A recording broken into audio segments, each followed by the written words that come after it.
I used to wonder if they'd notice if I left the room, not in a dramatic way, not with yelling or doors slamming, just gone quiet, the chair pushed back under the table, lights turned off behind me. Would they say my name? Would they ask where I went? Or would they just shift like I was never sitting there to begin with? That house had 4 people in it, but only 3 were ever really part of anything. There was my father, Richard, the provider, the voice that settled every debate, even when it shouldn't have. My mother, Janice. All control and no softness, always trying to fix the family's image but never the damage. And then there was Chase, my younger brother, by 3 years, golden, loud, always forgiven. He made mistakes and got second chances before the first ones even ended. And me, Claire, 26, still at home working 2 jobs, doing the grocery runs, folding the laundry. No one noticed had been done. They didn't hate me. I wasn't the black sheep. I was just background, like wallpaper in a room you walk past every day but never remember. Choosing every now and then I'd tried to insert myself a joke at the dinner table, a question about their day, but I always got the same look from my mom, like she'd heard something buzzing near her ear and wasn't sure if it was worth swatting at. So I went back to the dishes or my room or my shift at the pharmacy. Some people say you can't miss what you never had, but I think that's only true when you haven't spent your whole life watching it just out of reach. And in that house, love was a room I was allowed to clean but never sit in. Chase didn't mean to become their favorite. He just was. He was the kind of boy who made a mess and got praised for being creative, the kind who forgot homework and was told he had a different learning style. He once knocked over a lamp, blamed the cat, and my dad laughed so hard he nearly cried when I asked if anyone would help clean up the glass. My mom said, "Claire, you know Chase didn't mean it, just pick your battles." That sentence stayed with me for years. Pick your battles, like wanting someone to take responsibility was too much to ask. I used to think maybe if I were louder they'd notice me more. But I was never built for noise. I was steady, got B+, refilled the prescriptions, made my own birthday cake one year. When they forgot the date, the closest I ever got to being seen was when Chase got in trouble and I didn't. Then it was, "Why can't you be more like Claire?" But it was never meant as a compliment. It was a threat, a measuring stick, and Chase never had to measure up because I was the one expected to bend. Last winter Chase wrecked the Corolla. It was the car we shared, but I was the one who paid the insurance. He had been drinking. He lied about it. My dad covered it. He told me he's still figuring things out. You were always the responsible one, like that excused it. I remember standing in the garage that night staring at the dented hood, my breath turning white in the air, and all I could think was, why does being good only matter when it's useful to them? Janice, my mother, used to say I was reliable. That word sounded like praise when I was younger. Now it felt like a tool description: durable, predictable, replaceable. Once I asked her if she ever worried about me, about how tired I looked, how much I worked. She barely looked up from her laptop. "Claire, you're not like Chase. You always land on your feet." But what she didn't see was people who always land on their feet. They learn to fall quietly. They don't cry, they don't yell, they just fold. And one day they stopped standing back up. It was a Sunday night when it happened, one of those evenings where the house was dim and quiet, but not in a peaceful way, the kind of quiet that hums with avoidance. I had just finished an 8-hour shift at the pharmacy. My feet ached, my shoulders felt like they belonged to someone twice my age. All I wanted was a cup of tea and 20 minutes without conversation. When I walked into the living room, Chase was there, of course, sprawled across the couch, socks on the coffee table, the TV flashing colors across his face as he played another game that required zero consequence. I didn't say anything at first. I just walked past him, but then I saw it, my backpack dumped out across the rug like someone had shaken it loose, my notebooks open, pages missing, torn out, crumpled. I bent down slowly, my fingers tracing the ripped edge of a page I'd spent 3 nights perfecting: midterm prep, dosage charts, handwritten case notes from work. "Chase," I said, not loud but sharp enough. He didn't even look up. "Needed paper," he muttered, thumbs tapping the controller. "Took some. Where is it?" He shrugged. "Trash, probably." I stood up, heart heavy in my chest. That was my study guide. I had patient notes in there.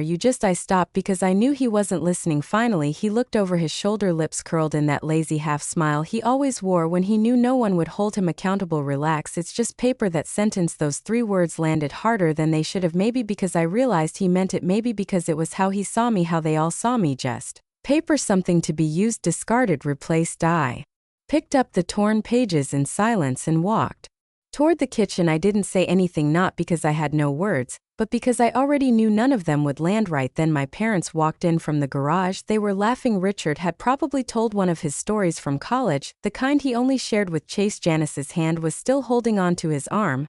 They looked like a real couple, a real family, until they saw me. "What's with the face?" Richard asked, his smile already fading. I held up the notebook, fingers shaking. "Ask Chase." He tore up my notes, just threw them out. Janice glanced toward the living room, barely blinked. "It's just paper, Claire." Chase echoed her from the couch. Yeah, just paper. And that was when I felt it, that slow tightening pressure behind the ribs, not rage, not grief, just something pulling loose, a quiet thread beginning to snap. I didn't say another word, I just turned around, walked past Janice and Richard and headed for the stairs. If they weren't going to deal with it, neither was I. But then my father's voice followed me. You know this attitude, it's exactly why no one wants to be around you. I stopped, I turned back slowly, one foot still on the first step, like some part of me hadn't committed yet, like maybe I'd misheard. What did you say? Janice let out a sigh the kind mothers use when they're tired of repeating themselves, though I couldn't remember the last time she'd said anything I actually needed to hear. Claire, you always make a mountain out of nothing. You blow things up, overreact. Just let it go. For once my jaw clenched. Let it go. You let him destroy something that mattered to me, and you're telling me I'm the problem. Chase chuckled from the couch. God, you're so dramatic. I looked at all three of them, the way Richard folded his arms, the way Janice's eyes flicked to the floor like even she didn't want to be in the room anymore, the way Chase leaned back, arms behind his head like a king in his living room throne. I hadn't raised my voice, I hadn't thrown anything, but they looked at me like I was dangerous. You act like I'm difficult, I said, my voice steady, now too steady, but you don't even see what's happening. You let him walk all over me, and when I speak up I'm the problem. Richard's tone flattened because he's not the one always complaining. That one hit hard, but not as hard as what came next. Chase tilted his head, gave that little smirk again, then like he was offering a casual observation about the weather he said, we don't need you here. Silence, that's all. There was no gasp from Janice, no correction from Richard, not even a chuckle to say, come on, that's too far. They just stood there, didn't blink, didn't flinch, didn't disagree. Richard looked down at his watch. Janice shifted her weight like her feet hurt. Chase picked up the controller again. And that was it, that was the moment. Not a knife, not a shout, just that cold, casual sentence. And the way no one thought it needed correcting. I didn't argue, I didn't scream, I didn't demand they take it back. I just breathed something in me. Something I had spent 26 years holding together let go. I walked up the stairs without a sound, packed a duffel bag with the things that were mine, not much, a few clothes, the charger, my license, a ring from my grandmother they always said would go to Chase, but she had slipped it into my hand before she passed. No one followed me, no one knocked on the door. I walked back down the stairs, past the living room, past the people who raised me but never saw me, and as I reached the front door I heard the TV turn back up. That was the last sound I heard in that house. I didn't have a plan. I drove for an hour without music, without a map, just the low hum of the highway and the sound of my own breath tight in my chest. Somewhere around 9:30, I pulled into a neighborhood I hadn't seen since college. Melissa, a friend I hadn't texted in months, opened the door in pajama pants and blinked twice. Then she just stepped aside and said, you want tea or a blanket? No questions, no lecture, no guilt. I chose the blanket that night. I slept on her couch like it was the safest place in the world, not because it was soft or quiet, but because no one in that space expected anything from me. Not to be calm, not to explain, not to apologize. When I woke up the next morning, the sun had barely broken through the blinds. My phone was buzzing on the coffee table. 12 missed calls, 4 from Richard, 3 from Janice, 5 from Chase. I stared at the screen like it belonged to someone else. Last night they couldn't look me in the eye, now they couldn't stop trying to reach me. I didn't answer, I just sat there watching the notifications keep coming. A voicemail, a text, another call. Melissa handed me a mug of tea and raised one eyebrow. Family stuff. I nodded. She didn't press, she just sat beside me and waited like people do when they've been through it too. By noon the call slowed, the text started instead. First one from Janice, you're being immature, come home. Then Richard, enough of this nonsense, this isn't how adults behave. I almost laughed. I had walked out without yelling, without slamming a door, and they still called it a tantrum. They didn't miss me, they missed the help. Then another text came in, just 5 words from Janice, Claire, come home, it's serious. That one hit differently. It didn't sound like guilt tripping, it sounded scared. I waited 5 minutes, 10, then I typed back, what happened? Her reply came almost instantly, it's Chase. He screwed up bad. And just like that I knew they didn't want me back because they'd changed. They wanted me back because they had a problem. I didn't reply right away, I just stared at the screen until Melissa leaned over and said, you okay? I nodded slowly. They want me to come back, something's wrong with Chase. Melissa didn't ask what he'd done, she just said, you want me to drive? I almost said no, but then I looked at my phone again at the words he screwed up bad, and I realized I didn't want to help. I just wanted to see it, see the panic, see what happens when the golden boy runs out of gold, see what they look like when they need the one they pushed out. Yeah, I said let's go. It took 15 minutes. The drive felt faster than I expected, like the road had been waiting for me to return. When we pulled into the cul-de-sac, the house looked the same, but everything around it felt wrong. The porch light was on in the daytime. Richard was pacing in wide, anxious circles. Janice sat on the steps with her head in her hands. No laughter, no eye contact, no Control for the first time in my life. They looked small. I stepped out of the car and walked up slowly, hands in my pockets, shoulders steady. No one said hello. Richard was the first to speak, voice sharp with tension. Where the hell have you been? I tilted my head. Not here. Like you wanted. His jaw tightened. Before he could reply, Janice stood up, her eyes red and swollen. Claire, it's Chase. I waited. He stole from the wrong people at that arcade. He hangs out at, we don't know all the details yet, but someone called the cops. He's being held, they say it might go to court. I folded my arms. And what does that have to do with me? Janice hesitated. We need money, bail, a lawyer, something. We need your help there. It was not we miss you, not we were wrong, just we need. I looked at both of them, really looked, the people who taught me to disappear unless I was useful. And now here they were digging through the rubble of their golden child, trying to find a way out. Let me get this straight, I said quietly. You told me I was unwanted. You stood there while Chase said I didn't belong, and now that he's in trouble, I'm suddenly family again. Richard rubbed a hand down his face. This isn't about all that. This is about Chase. He needs help. Janice's voice cracked. Please, we can talk about everything else later, but right now we need to get him out. I paused. How much bail is? 10,000. We can pay part, but we need you to cover the rest. I nodded slowly. 10 grand. Their eyes lit up, hopeful, desperate, relieved. And then I said it. Absolutely not. Janice flinched. Richard looked like he'd been slapped. Excuse me, he barked. I didn't raise my voice. I didn't flinch. Not my problem, I said again. Janice reached for my arm. Claire, he's your brother. Step back. No, he's your son, and I'm the one you made clear doesn't belong. Richard stepped forward, anger simmering beneath his calm tone. You think you're proving something? You think this is fair?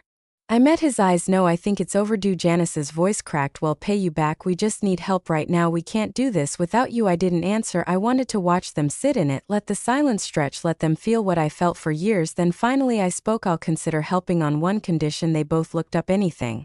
Janice whispered. I want a public apology in the family group chat, a real one. No excuses, no soft phrasing. I want you all to write out every way you've pushed me aside, and I want you to thank me for helping, word for word, no shortcuts. Richard scoffed. You're being petty. No, I said, I'm setting terms just like you always did. It took hours, but eventually the group chat lit up. First from Richard, we need to talk about how we've treated Claire. We've made mistakes. Then from Janice hesitantly, we realize now how much we've hurt her. She's an important part of this family. We are grateful for her help. Chase's message came last, and it was the most forced of all. Sorry for being a jerk. Appreciate it. I stared at the screen. I didn't feel triumphant. I didn't feel moved. But it was something. I sent back a thumbs up emoji. That was all. They waited and waited, but I never sent the money because I wasn't part of the group anymore. They could type whatever they wanted, but I knew the truth. Words cost nothing, and they were still cheaper than I deserved. The next morning my phone rang again. I knew that number. Correctional facility, county lockup. I let it ring once, twice, then I picked up. You really going to do this to me? Chase's voice was low, sharp, threaded with disbelief.